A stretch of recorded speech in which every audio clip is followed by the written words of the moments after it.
Base nakatutok ang tanan sa coronavirus apan ni ay mas dakong hulga sa kinabuhi. Kamao ang dengue.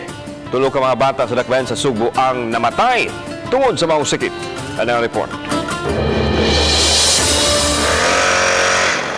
Sa latest record sa Cebu City Health, adunay 411 ka mga kaso sa dengue sa dakbayan diin Tulo ang namatay. Nagpangidaron og 5, 2 ug 1 katuig ang casualty sa dengue sa Cebu City.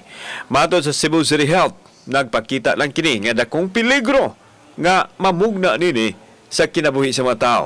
Gitutukan sa Cebu City Health ang mga nagunang barangay gumikan sa sakit sa dengue nga naglakip sa Tisa, Mambaling, Lahug, Labangon, Talamban ug Guadalupe. Possible dugay kaayo ni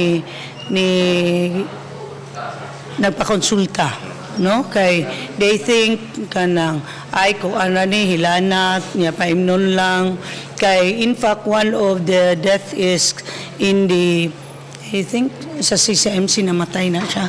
Gawhang sa City Health official ang katawhan nga dili lang mahadlok sa coronavirus kundi apil na ang ubang mga balitian nga naa sa palibot.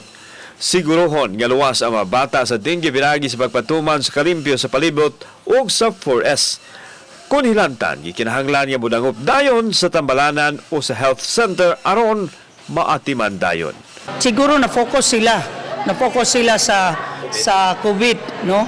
COVID 2019, but still during my conference with the mayor, I usually talk nga we should be vigilant to all emerging or re-emerging diseases or infectious diseases nga atong na andan. Kauban si Godfrey Relian, ako si Alan Domingo. Balitang Bisdak.